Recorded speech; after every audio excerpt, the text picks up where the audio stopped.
नमस्कार, आप live cities देख रहे हैं। मैं हूं जय शुक्ला। बिहार को अब तेज रफ्तार देने का महाप्लान तैयार कर लिया गया है। नीतीश कुमार अब नहीं रुकने वाले हैं। उन्होंने अपनी चाल और तेज कर दी है। नीतीश कुमार को जो लोग कह रहे थे कि थक गए हैं, नीतीश कुमार अब उन सबको जवाब दे रहे हैं अपने कार्यशैली से, अपने बड़े बड़े ऐलानों से और अपने रोड मैप से, अपने विजन से। अब देखिए, बिहार में 50 लाख करोड़ आने वाला है।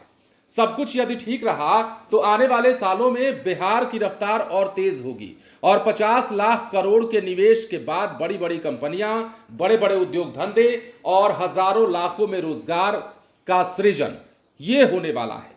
अब ये सब कुछ कैसे होगा, क्यों होगा, ये सवाल आपके मन में उठ रहा होगा और सबसे बड़ा सवाल ये कि ये क्या हो पाएगा। अब देखिए, ये हो पाएगा कि नहीं ये तो हम भी नहीं जानते हैं, लेकिन नीतीश कुमार ने जो रोड मैप बताया है, जो रोड मैप तैयार किया है, या नीतीश कुमार के काम करने की शैली जो फिलहाल बता रही है, वो ये कहती है कि जो बातें हम कह रहे हैं वो 100% सच हो सकती है, वो काम 100% हो सकता है। नीतीश कुमार की दृढ़ इच्छा शक्ति अगर फिलहाल अगर है तो ये काम होगा। लेकिन अब कैसे होगा वो हम आपको समझाते हैं। 50 लाख करोड़ का महाप्लान क्या है वो समझिए।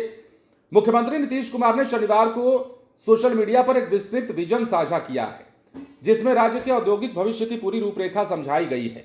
लक्ष्य साफ दिखता है, बिहार में बड़े पैमाने पर रोजगार, आधुनिक उद्योग, टेक निर्भर इकाइयां और विश्व स्तरीय इंफ्रास्ट्रक्चर तैयार करना। सरकार ने इसे अगले 5 साल तक सबसे बड़ा मिशन बताया है। बिहार के लिए विशाल निवेश योजना का ऐलान भी अब देखिए हो रहा है। नीतीश कुमार ने कहा कि बिहार को तेज आर्थिक वृद्धि के रास्ते पर ले जाने के लिए बड़े पैमाने पर औद्योगिकीकरण जरूरी है। इस उद्देश्य से सरकार ने 50 लाख करोड़ के निवेश का महाप्लान तैयार किया है।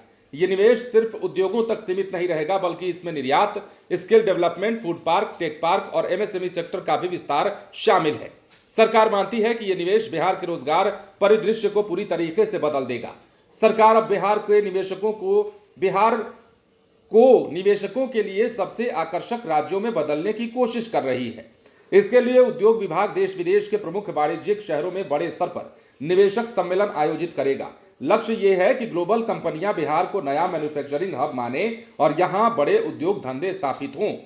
सीएम ने यह भी बताया कि निवेशक आकर्षण के तहत सरकार कई बड़े कदम उठा रही है, जिनमें आधुनिक सुविधाओं वाले 5 मेगा फूड पार्क, राज्य भर में 10 नए औद्योगिक पार्क, कुल 100 नए एमएसएमई पार्क, 7 लाख युवाओं का औद्योगिक प्रशिक्षण जैसी योजनाएं शामिल। हर जिले में एमएसएमई केंद्र खोले जाएंगे ताकि स्थानीय उद्यमी एक ही स्थान पर सभी सुविधाएं प्राप्त कर सकें। सरकार मानती है कि ग्रामीण अर्थव्यवस्था को भी इससे नई गति मिलेगी। अब सरकार के अनुसार 44,073 उद्यमियों ने मुख्यमंत्री उद्यमी योजना का लाभ लेकर अपना उद्योग शुरू किया। इससे छोटे शहरों और कस्बों में रोजगार के नए अवसर पैदा हुए।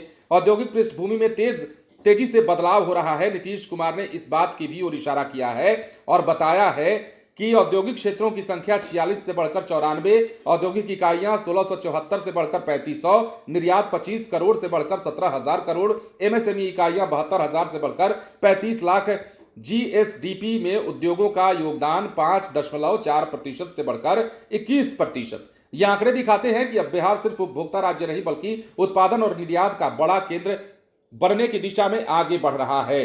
अब इंडस्ट्रियल हब बनाने का बिहार को लक्ष्य रखा गया है। Food processing, logistic, tech manufacturing, startup और एमएसएमई के क्षेत्र में अग्रणी राज्य बिहार बने, ये नीतीश कुमार का मानना है। और उन्होंने दावा किया है कि अगले 5 सालों में जो भी समस्याएं आएंगी या फिर जो भी बड़े काम, जो भी हमारे बड़े लक्ष्य हैं, उनको हासिल किया जाएगा। और सबसे बड़ा लक्ष्य यह है कि कैसे बिहार में उद्योग धंधे स्थापित करवाए जाएं। बड़ा सवाल सालों से ये रहा भी है।